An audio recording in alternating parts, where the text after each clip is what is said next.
Hello friends, कैसे हैं आप सब? आप सब अच्छे होंगे। फ्रेंड्स, आज का मेरा जो ये वीडियो है ये 20 क्वेश्चंस कंटेम्प्रेरी इंडियन आर्टिस्ट पर है। मैंने अपना पिछला वीडियो भी इसी सीरीज़ पे ही रखा था, कंटेम्प्रेरी इंडियन आर्टिस्ट पे। और ये वीडियो की जो मेरी सीरीज़ है इस पे मैं जो भी कंटेम्प्रेरी आर्टिस्ट हैं और जिनका हमारी समकालीन कला में बहुत ज़्यादा योगदान रहा है और उनसे रिलेटेड चीज़ें सबको पता होनी चाहिए और आप लोगों के लिए बहुत यूज़फुल रहेगी जो भी एग्ज़ाम वगैरह की तैयारी करते हैं।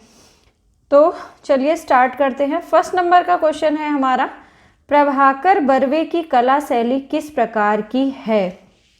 प्रभाकर बर्वे की कला शैली पूछ रहा है, किस प्रकार की है। तो हम पहले देख लेते हैं इनके बारे में। जो प्रभाकर बर्वे हैं, इनकी शैली ना एक तांत्रिक कला शैली थी, ठीक है।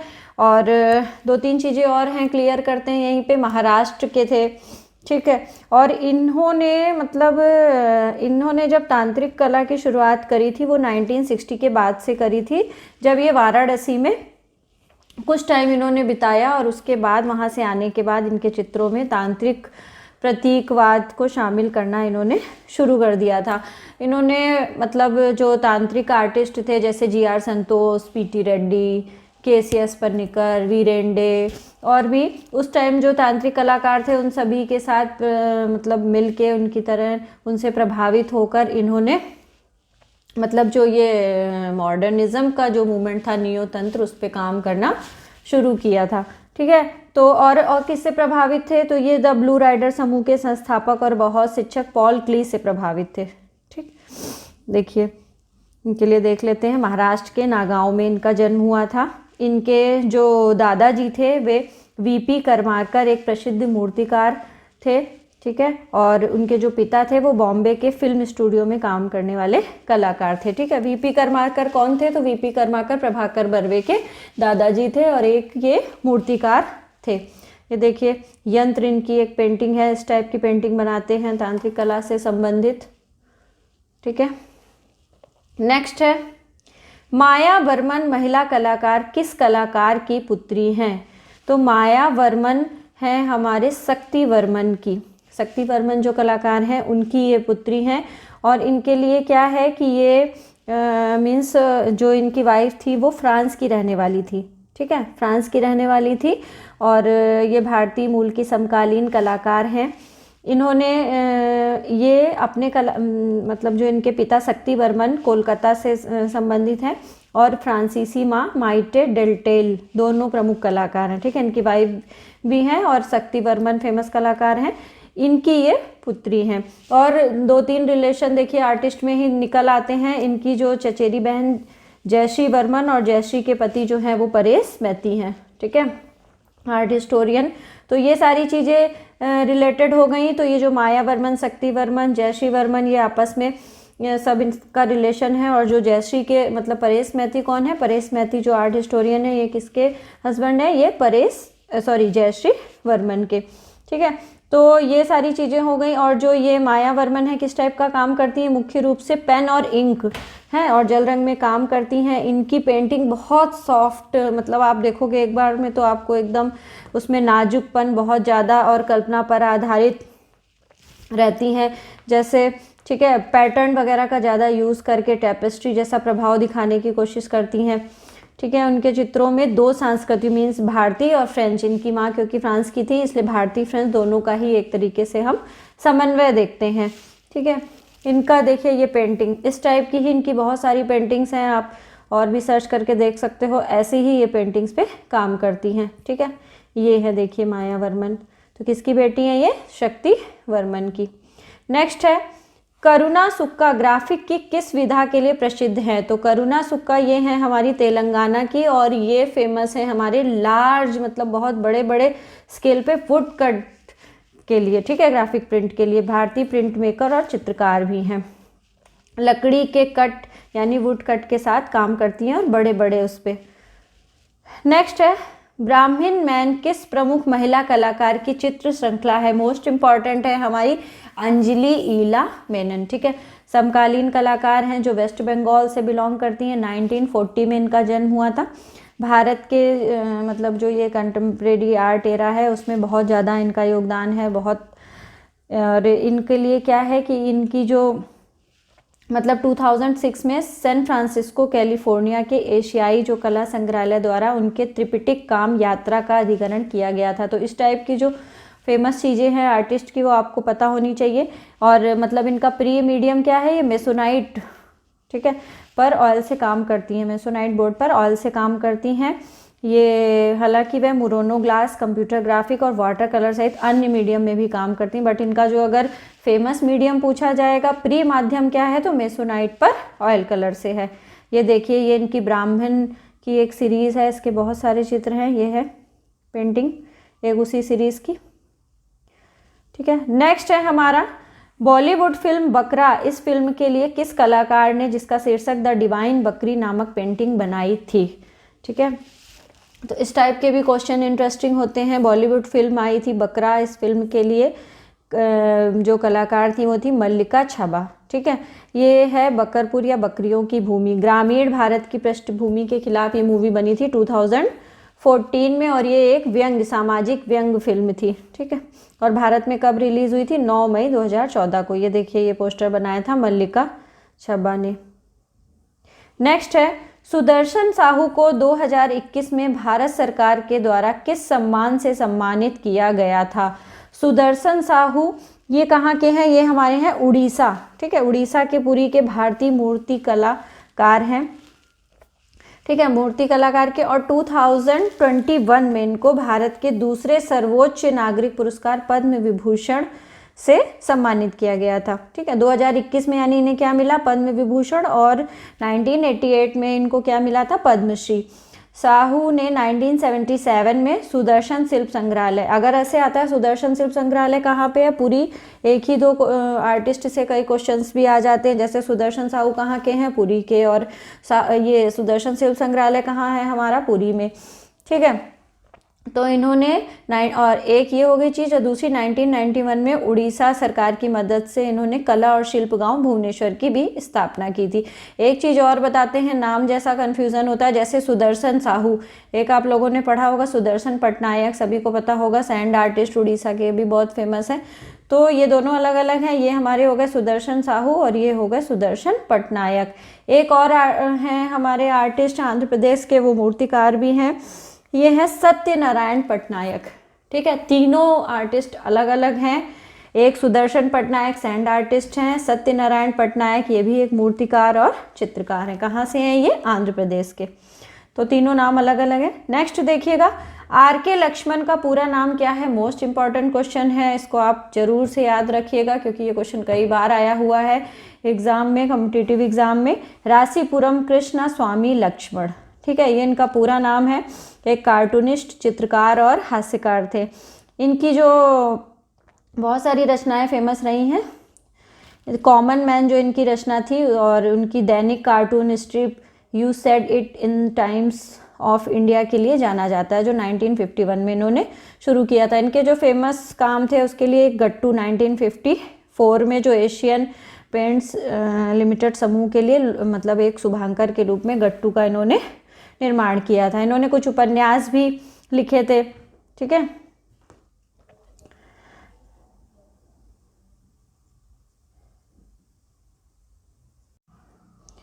तो इनका जो मतलब इन्होंने कुछ उपन्यास भी लिखे थे, जिसमें कि पहले का शीर्षक था द होटल रिवेरा, ठीक है। उनके कार्टून मिस्टर एंड मिसेस 55, एक तमिल फिल्म कामराज जैसी हिंदी फिल्मों में भी दिखाई दिए हैं। इतने सारी चीज़ें तो नहीं, बट हमें कुछ इंपॉर्टेंट चीज़ें जैसे गट्टू 1954 में, और एक इनका जो बहुत इम्पॉर्टेंट है वो है मालगुडी डेज। बहुत सारे लोगों ने देखा होगा मालगुडी डेज, जो इनके बड़े भाई वो क्या थे, उन्होंने आर.के. नारायण, ठीक है, उन्होंने इसको डायरेक्ट किया था, निर्देशित किया था, उसके लिए इन्होंने बहुत सारी रचनाएं, रेखाचित्र बनाए थे, ठीक है। तो इम्पॉर्टेंट है हमारे आर.के. लक्ष्मण। 1973 में इन्हें पद्म भूषण और 2005 में इनको क्या मिला था, पद्म विभूषण, ठीक है। तो नेक्स्ट और एक चीज़ और है, रेमन मैक्सेस पुरस्कार भी इन्हें मिला हुआ है 1984 में। इसके अलावा भी देखिए कार्टूनिस्ट के बारे में जैसे पूछ लेता है, कई बार नाम दे देता है और एग्ज़ाम में, और उसमें से कार्टूनिस्ट का नाम पूछा जाता है। तो कुछ अदर कार्टूनिस्ट के भी नाम मैंने यहाँ लिखे। अबू अब्राहम, ये भी बहुत इंपॉर्टेंट है, इनका पूरा नाम है अठू पुराथू मैथ्यू अब्राहम, ठीक है। अबू के नाम से ज़्यादा फेमस रहे इंडियन मतलब कार्टूनिस्ट में। ये एक मतलब ऑथर भी थे। केशव शंकर पिल्लई, ये भी बहुत इंपॉर्टेंट है। मारियो मिरांडा, और एक राजनीतिज्ञ जो थे बाल ठाकरे, एक राजनेता बाल ठाकरे, ये सारे भी हमारे कार्टूनिस्ट हैं। तो ये नाम भी आपको एटलीस्ट याद रखने पड़ेंगे। नेक्स्ट है, अद्वैत गणनायक किस कला संस्थान के डायरेक्टर हैं? मूर्तिकार Advait Gananayak national gallery of modern art Nai Delhi के वर्तमान महानिदेशक हैं, ठीक है। हमें आर्ट फील्ड से रिलेटेड या आर्ट गैलरीज और जो मतलब कंटेम्प्रेरी आर्ट के लिए बहुत सारे जो ऐसी संस्थाएं हैं और जहाँ पे आर्ट का कलेक्शन है, उन सारे जगहों के नाम कहाँ पे स्थित है, उसके मतलब कौन डायरेक्टर है, कौन मेन है इस समय उसको देख रहा है, ये सारी चीज़ें भी हमें पता होनी चाहिए। तो जो ये अद्वैत गणनायक हैं बहुत इंपॉर्टेंट हैं। ये कहाँ के हैं? ये हैं हमारे NGMA, जिसको national gallery of modern art Nai Delhi में ये स्थित है, इसके ये डायरेक्टर हैं। इनकी जो मतलब ये मूर्तिकार हैं स्पेशली कहाँ से हैं? ये उड़ीसा से हैं, ठीक है। इनकी कृतियों में जो नई दिल्ली में लोधी गार्डन है वहाँ पे एक स्थित है नमक मार्च का नेतृत्व करने वाले गांधी की काले संगमरमर की प्रतिकृति, ये देखिए, ये इन्हीं के द्वारा बनाई गई है। ये है अद्वैत गणनायक। इनके लिए एक इंटरेस्टिंग चीज़ और बता देते हैं, अभी रिसेंट का ही है, क्योंकि जो अभी इंडिया गेट पे जो उनकी सुभाष चंद्र बोस की जो मूर्ति लगाई जा रही है वो उसका प्रोजेक्ट भी इनको ही मिला है, उसका काम भी यही करेंगे, यही बनाएंगे। तो क्या नाम है? अद्वैत गणनायक मोस्ट इम्पॉर्टेंट है, क्योंकि अभी ये रिसेंट में ही बहुत ज़्यादा चर्चा में भी रहे हैं। मूर्तिकला के क्षेत्र में इनका बहुत योगदान रहा है अभी करंट में, और जो बड़े बड़े प्रोजेक्ट हैं इसमें इनका नाम आता है। इस समय फेमस क्या है इनके लिए कि ये जो इंडिया गेट में सुभाष चंद्र बोस जी की जो स्टैचू लगाया जाएगा, जो मूर्ति लगाई जाएगी, वो कौन बना रहा है? अद्वैत गणनायक। कहाँ से हैं ये? बेसिकली हैं ये उड़ीसा से, ठीक है। नेक्स्ट है, चंद्रकांत सोमपुरा को जाना जाता है। चंद्रकांत सोमपुरा ये 78 ईयर के हैं। ये इनके लिए क्या है? ये एक वास्तुकला डिज़ाइनर या मतलब मंदिर आर्किटेक्चर से रिलेटेड हैं, और ये इनका मतलब जो पूरा परिवार है, मतलब इनकी पहले की भी पीढ़ियां हैं, वो सब लोग दादा परदादा, वो सब जो इनके दादा थे P.O. सोमपुरा, उन्होंने 1949 में सोमनाथ मंदिर का जो डिज़ाइन किया था, ठीक है। गुजरात में जो मंदिर है सोमनाथ, उसको डिज़ाइन किया था। फिर नेक्स्ट क्या है? अहमदाबाद स्थित यह परिवार मंदिर वास्तुकला में रहा है। मीन्स ये नाम इम्पॉर्टेंट है चंद्रकांत सोमपुरा। और किस लिए इम्पॉर्टेंट है इस समय चंद्रकांत सोमपुरा के लिए? ठीक है। और इनका जो इस समय सबसे ज़्यादा प्रसिद्धि है वो किस लिए है? क्योंकि जो अभी अयोध्या में बन रहा है हमारा राम मंदिर, राम जन्मभूमि में, ठीक है, तो उसका आर्किटेक्चर भी इन्हीं ने डिज़ाइन किया है। तो चंद्रकांत सोमपुरा, मैंने यहाँ लिखना भूल गई हूँ, आप लोग नोट डाउन कर सकते हो। अयोध्या में जो राम मंदिर बन रहा है उसके आर्किटेक्ट कौन है? उसके आर्किटेक्ट हैं, अगर पूछा जाएगा, चंद्रकांत सोमपुरा। ठीक है। मैं बाद में जब ऑब्जेक्टिव क्वेश्चंस की सीरीज़ जो लाऊंगी उसमें इस टाइप के क्वेश्चन रखूंगी। अभी आप थोड़ा डिटेल में इनको पढ़ लें। ठीक है। तो किस परिवार से संबंधित है? ये हैं एक वास्तुकला से संबंधित हैं, और इनके जो दादा थे P.O. सोमपुरा, उन्होंने भी गुजरात में सोमनाथ मंदिर का डिज़ाइन बनाया था। इसके अलावा भी अक्षरधाम मंदिर और मुंबई में स्वामी नारायण मंदिर, बिरला मंदिर, ये सारे ही इनकी फैमिली के द्वारा डिज़ाइन किए गए हैं। ठीक है। नेक्स्ट है, भारत का पहला म्यूरल सिटी कौन सी है? भारत की जो पहली म्यूरल सिटी है वो हम बता दें, केरल। कोट्टायम भारत का पहला म्यूरल सिटी। शहर के चारों ओर, मतलब जो शहर है पूरा केरल, उसमें जो दीवारें हैं शहर की हर तरफ की, उनके भित्ति चित्रों के साथ बहुत अच्छे से, मतलब अलग अलग तरीके से उसमें फॉर्म में बना के पूरे जगह को एक कला गैलरी के रूप में बदल दिया गया। तो अगर ऐसा कुछ आता है क्वेश्चन कि म्यूरल सिटी के रूप में या सबसे ज़्यादा म्यूरल कहाँ दीवारों पे है, तो इस टाइप में क्या होगा आंसर, केरल। नेक्स्ट है रोगन पेंटिंग भारत के किस स्थान से संबंधित है। तो रोगन पेंटिंग जो है वो भारत के गुजरात स्थान से संबंधित है। ठीक है, ये क्या होता है, बेसिकली कपड़े पे छपाई की एक कला होती है। इसमें हम क्या यूज़ करते हैं, शिल्प में उबले हुए तेल और वनस्पतिक रंगों से बने हुए जो पेंट होते हैं उसको धातु के ब्लॉक से का उपयोग करके कपड़े पे काम किया जाता है। ठीक है, ये लगभग 20वीं शताब्दी में शिल्प लगभग समाप्त हो गया है। गुजरात में केवल कुछ ही परिवार अब रोगन पेंटिंग का अभ्यास करते हैं। देखिए इस टाइप से की जाती है। ये रोगन पेंटिंग कहाँ से संबंधित है, बेसिकली इतना हमें जानना है। तो ये है हमारी गुजरात से। नेक्स्ट है गजेंद्र मोक्षम भित्ति चित्र किस स्थान पर स्थित है। ये भी इम्पॉर्टेंट है। गजेंद्र मोक्षम भित्ति चित्र है हमारा, ये बहुत बड़ा भित्ति चित्र है, लगभग 154 वर्ग फुट आकार का। गजेंद्र मोक्षम ये है हमारा केरल में। कहाँ पर स्थित है, कृष्णापुरम पैलेस में। ठीक है, ये कायमकुलम में स्थित एक महल और संग्रहालय है, वहीं पे ये स्थित है। ये केरल की जो स्थापत्य शैली में है, कृष्णपुरम में कृष्णा स्वामी मंदिर के पास विशाल छत संकीर्ण गलियारे के साथ बनाया गया है। मतलब ये मंदिर में ही कृष्णा स्वामी मंदिर के पास एक विशाल छत के गलियारे में इसको बनाया गया है। क्या है इसका टाइटल है गजेंद्र मोक्षम। कहाँ पर है ये, केरल में है। ठीक है, ये देखिए इसमें विष्णु जी को बनाया गया है।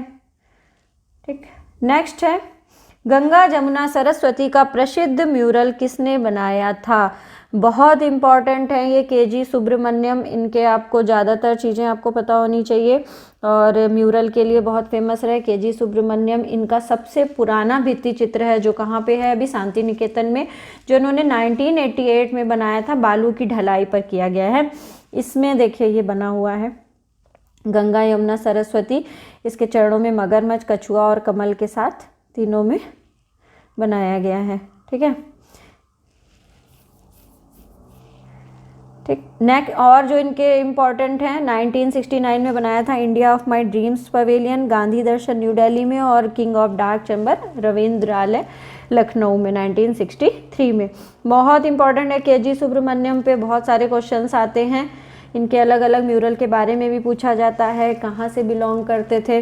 ठीक है, ये सारी चीज़ें, और कहाँ, मतलब शांति निकेतन में इनके बहुत सारे म्यूरल है, मूर्तियाँ हैं। ठीक है, नेक्स्ट है कलाकार उमेश वर्मा किस ग्रुप से संबंधित हैं। तो कलाकार जो उमेश वर्मा है ये एक भारतीय कलाकार और कवि हैं, चित्रकार और प्रिंट मेकर भी हैं। किस ग्रुप से संबंधित हैं, ये ग्रुप आर्ट से। ठीक है, इन्होंने जगदीश डे, मंजीत बाबा, सतीश गुजराल और जो फेमस कलाकार रहे कृष्णा खन्ना, MF हुसैन, इन सभी के साथ इन्होंने काम किया है। ठीक है, ये एक तरीके से मतलब जो इनका कार्य था ज़मीनी उससे जुड़ा हुआ था। इसमें लोगों की उनकी पीड़ा वगैरह, पीड़ा और उनके दुख को ये दिखाते थे।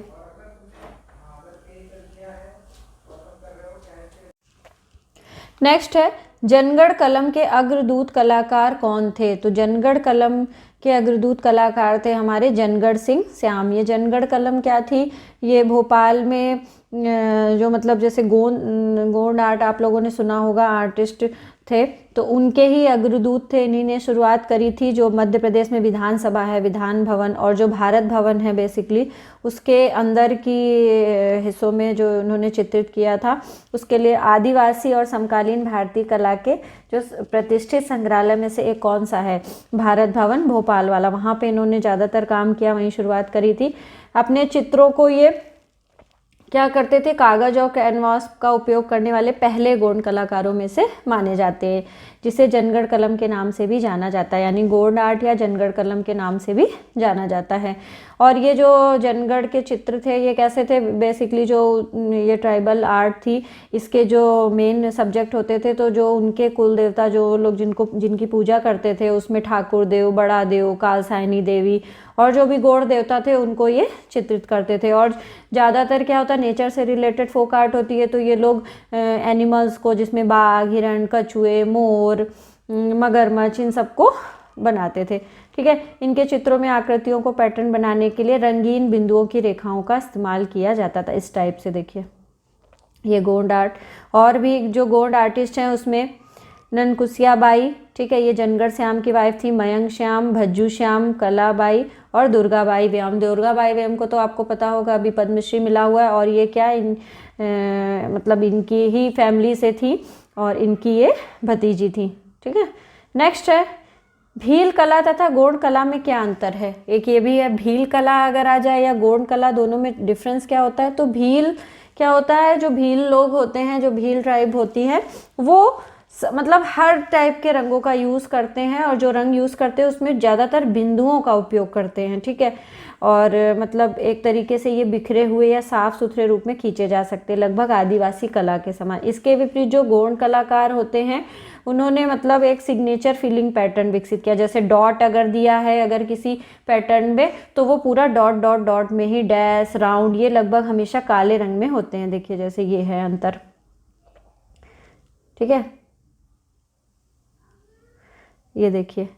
तो ये है भील आर्ट, डॉट डॉट पूरा बना के रखा हुआ है। तो ज़्यादातर किसका, बिंदुओं का यूज़ करते हैं। अगर इस टाइप से कभी आप लोग में आता है कि बिंदुओं का ज़्यादा यूज़ किस कला में होता है, भील कला में होता है या गोंड। अब तो अलग अलग तरीके से कलाकार रचना करता है, तो वो चाहे गोंड आर्ट हो या भील आर्ट हो, वो अपने हिसाब से पैटर्न को भी, पर जो बेसिकली जो उनका मेन है और जहाँ से ये शुरुआत हुई है भील आर्ट की और गोंड आर्ट की, तो उनका जो बेस है या जो उनकी मेन जो खासियत है वो यही है कि जो भील कलाकार होते हैं वो केवल बिंदुओं का ही यूज़ करते हैं, ठीक है। ये देखिए दोनों में डिफरेंस साफ समझ में आ रहा है आपको। इसके अलावा गोंड आर्टिस्ट क्या है, वो डैश भी यूज कर सकते हैं, हो सकता है वो राउंड राउंड बना दें पूरी डिज़ाइन में, ठीक है। ये देखिए नेक्स्ट है केकू गांधी को कला के क्षेत्र में किस रूप में जाना जाता है। केकू गांधी एक भारतीय कला गैलरिस्ट, कला संग्रहकर्ता और कला पारखी थे। इधर बीच कई जो एग्ज़ाम हुए उनमें से कई बार आर्ट कलेक्टर्स के बारे में या कला संग्रहकर्ता के बारे में भी पूछा जाता है। तो केकू गांधी ये क्या थे, एक आर्ट कलेक्टर्स या कला संग्रहकर्ता और कला के पारखी थे, जिन्होंने 1940 के दशक में आधुनिक कला को बढ़ाने का मतलब एक तरीके से बीड़ा उठाया था। और इन्होंने किसकी स्थापना की थी, फ्रेम जो होते हैं, फ्रेम निर्माण व्यवसाय का मतलब बिजनेस स्टार्ट किया था, के मोल्ड फ्रेम्स की स्थापना की थी। फिर इन्होंने क्या किया, बेसिकली इन्होंने उस टाइप जो फेमस कलाकार थे जैसे आरा थे, रजा थे, सुजा थे, हुसैन थे, हैबर थे, तो इन लोगों की कृतियों को अपने शोरूम की मतलब खिड़कियों में लगाना शुरू किया, जिससे उनकी कृतियों का प्रचार हो। क्योंकि ये सारे जो आर्टिस्ट हैं वो अचानक से एकदम मतलब इनकी कला में जो क्षेत्र था उसमें भी बहुत ज़्यादा स्ट्रगल रहा। इन लोगों ने भी धीरे धीरे जब स्वतंत्रता के बाद जब कला का मतलब एक तरीके से आगे बढ़ी, क्योंकि जब भारत का विभाजन हुआ उसके बाद भी कला एकदम से अनदेखी होने लगी थी, क्योंकि उस समय बहुत ज़्यादा अव्यवस्था हो गई थी देश में। तो उसके बाद धीरे धीरे जब इन कलाकारों को कहीं ना कहीं से आश्रय मिलना शुरू हुआ और इनको इस टाइप से जब कोई बिजनेसमैन या कोई इनको ऐसे इनकी कला को बढ़ावा देता था, तब इनकी कला चित्रकृतियाँ प्रदर्शित होती थी और इनको उत्साह मिलता था। तो क्या था, जो भारत का आधुनिक कला आंदोलन था उस तरीके से शुरू हुआ। इन कलाकारों की चित्रों को किसने आश्रय दिया, केकू गांधी, और इनका एक शोरूम था, उसकी खिड़कियों में ये आधुनिक कलाकारों को जो कृतियाँ होती थी उसको प्रदर्शित करते थे, ठीक है। तो बाद में क्या हुआ, इसको बताने का मेरा बस ये उद्देश्य है कि जो ये गैलरी थी बाद में जो केमोल्ड थी, भारत की पहली व्यावसायिक आर्ट गैलरी 1963 में जहांगीर आर्ट गैलरी की पहली मंजिल पर खोली गई थी, ठीक है। और 2008 में भारत सरकार द्वारा इन्हें पद्मश्री से सम्मानित भी किया गया था। तो ये भी कला के क्षेत्र से संबंधित हैं। केकू गांधी, कई बार ऐसे नाम आ जाते हैं, बच्चे कंफ्यूज हो जाते हैं कि अरे ये तो आर्टिस्ट थे कि ये आर्ट हिस्टोरियन थे, इनके बारे में पढ़ा नहीं, इनके बारे में पता नहीं। तो इस टाइप से जितने भी क्वेश्चंस आपको मिलते हैं आप उसको नोट डाउन करते रहिए, कहीं ना कहीं ये हमारे काम आ जाते हैं। नेक्स्ट है रेखा रोडविच किस कला ग्रुप से संबंधित हैं। ये है हमारी बड़ौदा स्कूल से जुड़ी एक समकालीन भारतीय कलाकार हैं। वह अति यथार्थवाद और जादुई यथार्थवाद की शैली में चित्र करने के लिए जानी जाती हैं। इनके जो पति वो भी फेमस कलाकार हैं, सुरेंद्र नायर, ठीक है। इनके साथ इन्होंने मिलके द कलेक्टिव स्टूडियो नाम के कला स्टूडियो को संचालन करती हैं। इन्होंने अभी कोरोना काल में लॉकडाउन के टाइम में पे भी बहुत सारी पेंटिंग्स बनाई थी कोविड पे। नेक्स्ट है जयंत पारिख ने किसके संरक्षण में कला शिक्षा ग्रहण करी थी? जयंत पारिख कौन है? ये एक हमारे प्रिंट मेकर हैं, म्यूरलिस्ट और चित्रकार भी हैं। इन्होंने NS बेंद्रे, नारायण श्रीधर बेंद्रे के संरक्षण में शिक्षा पाई थी। ठीक है, इसके अलावा इन्होंने क्या किया, ग्राफिक में जैसे वुडकट का इन्होंने बहुत अच्छा अध्ययन किया, ईचिंग और कोलोग्राफी के लिए भी फेमस रहे। नेक्स्ट है an introduction of modern Indian sculpture नामक पुस्तक किसने लिखी थी? तो ये पुस्तक लिखी थी हमारी जया अप्पा स्वामी ने। जया अप्पा स्वामी कहाँ की थी? ये भी एक आर्टिस्ट थी, जैसे इनके बारे में आता है तो इन्होंने बहुत सारे आर्टिकल लिखे, बुक्स लिखे, पर ये क्या था, इन्होंने शिक्षा भी ग्रहण करी थी शांति निकेतन से। कहाँ, किसके? नंदलाल बोस और विनोद बिहारी है, यहाँ पे थोड़ा सा गलत हो गया लिखने में, विनोद बिहारी मुखर्जी जैसे शिक्षकों से इन्होंने शिक्षा पाई थी। बट इनको प्रसिद्धि ज़्यादातर किस में मिली थी? क्योंकि बुक्स वगैरह लिखती थी, आर्टिकल्स वगैरह लिखती थी, उसमें इनको, और कहाँ से बिलोंग करती थी? 1980 में इनका जन्म हुआ था मद्रास में। ठीक है, इन्होंने बाहर विदेश से भी शिक्षा ग्रहण करी थी। भारत लौटने पर वे दिल्ली विश्वविद्यालय का जो फाइन आर्ट डिपार्टमेंट था, ललित कला विभाग, वहाँ पे ये एक व्याख्याता के रूप में भी शामिल रही। और ये जो हमारा दिल्ली शिल्पी चक्र का जो ग्रुप था, दिल्ली शिल्पी चक्र, उसके संस्थापक सदस्य में भी इनका नाम आता है। ठीक है, सबसे ज़्यादा देखिए मैंने भी बताया कि ये कला समीक्षक के रूप में ज़्यादा फेमस रही। ठीक, कलाकार मतलब एक चित्रकार के साथ साथ ये कला समीक्षक के रूप में ज़्यादा इन्होंने काम किया। जो इनका आर्टिकल्स वगैरह होते थे हिंदुस्तान टाइम्स में है, और ललित कला अकादमी की जो पत्रिकाएँ होती थी, समकालीन कला प्रकाशन के संपादक के रूप में भी इन्होंने बहुत ज़्यादा काम किया।